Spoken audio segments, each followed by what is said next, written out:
अस्सलाम वालेकुम। जो किडनी का मेन फंक्शन है यूरिन फॉर्मेशन। यूरिन फॉर्मेशन क्यों होती है? ताकि हमारी बॉडी में जितना भी वेस्ट प्रोडक्ट है वो सब एक्सक्रीट आउट हो सके, रिमूव हो सके और जो हमारी बॉडी में फ्लूइड का बैलेंस मेंटेन रह सके। और ऑन एवरेज अगर देखा जाए तो हमारा kidney 50 gallons of the blood daily filter करता है।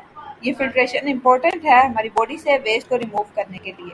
हर किडनी में millions of the nephrons present हैं। ये नेफ्रॉन्स हमारी बॉडी में फिल्ट्रेशन यूनिट हैं जो कि यूरिन फॉर्म करते हैं, जिसके थ्रू ब्लड फिल्टर होता है और यूरिन फॉर्मेशन। नेफ्रॉन बेसिकली जो मेन रीजन है जहाँ पे ये तमाम यूरिन फॉर्मेशन का मैजिक होता है। हर नेफ्रॉन में ग्लोमेरुलस और ट्यूब्यूल प्रेजेंट होते हैं। ग्लोमेरुलस टाइनी ब्लड वेसल्स हैं, ब्लड वेसल्स का क्लस्टर है, जबकि ट्यूब्यूल एक स्मॉल ट्यूब है जो कि फिल्टर्ड फ्लूइड को कलेक्ट करती है। ऑब्वियसली ब्लड आया, ब्लड फोर्स के थ्रू आया, उससे जो फ्लूइड है वो फिल्टर आउट होके निकलता रहता है, फिल्ट्रेट इसमें स्टोर होता रहता है। ओके, इस फिल्ट्रेशन का जो प्रोसेस स्टार्ट होता है उसमें very first step is filtration. Blood जैसा ही नेफ्रॉन में एंटर होता है through glomerulus.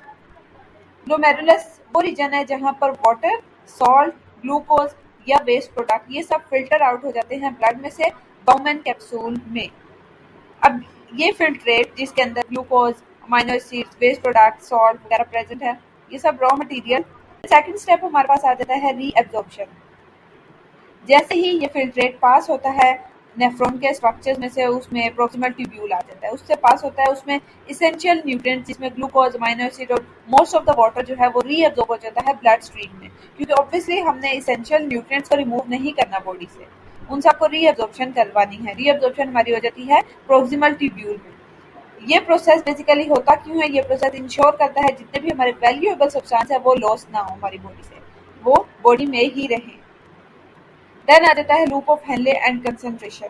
Loop of Henle most important role play करता है हमारे यूरिन को कंसंट्रेट करने में। अब इस प्रोसेस में क्या होता है? वाटर रीअब्सॉर्ब होता है, फिल्ट्रेट ज्यादा कंसंट्रेटेड होता है, और जो एसेंडिंग लिम्फ है इसकी लूप ऑफ हेनले की, उसमें सॉल्ट्स की रीअब्सॉर्प्शन होती है जो कि इलेक्ट्रोलाइट बैलेंस के लिए इम्पोर्टेंट है। देन आ जाता है next step, secretion. Distal tubule में जो कि नेफ्रॉन का स्ट्रक्चर है, उसके अंदर जो एडिशनल वेस्ट प्रोडक्ट या जितने भी एक्सेस आयंस प्रेजेंट है वो सीक्रेट आउट हो जाते हैं ब्लड से। तो ये जो फाइन ट्यूब है ये इंश्योर करती है कि हमारी बॉडी में केमिकल बैलेंस मेंटेन रहे।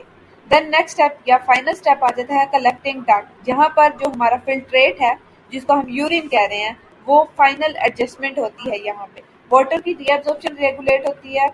वो रेगुलेशन किसके थ्रू होती है? एडीएच, एंटी डायूरेटिक हार्मोन, जो कि ऑब्वियसली डिहाइड्रेशन की कंडीशन में रिलीज होता है कि अगर बहुत ज्यादा हमें डिहाइड्रेशन हो गया तो वाटर की दोबारा से रीअब्जॉर्प्शन हो। ओके, ये सब करवाना क्यों जरूरी है? कि हमारी बॉडी से जो राइट अमाउंट ऑफ वाटर है वो रिटेन रहे, ना तो एक्स्ट्रा रिलीज हो ना बहुत कम रिलीज हो, रिमूव हो या एक्सक्रीट हो।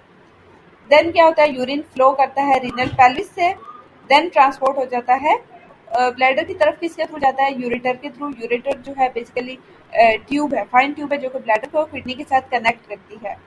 ब्लैडर में जो अबाउट 500 ml यूरिन स्टोर कर सकता है। देन जब हमारा ब्लैडर फुल हो जाता है देन मैसेज आता है हमारे ब्रेन को कि यूरिनेट कर दो।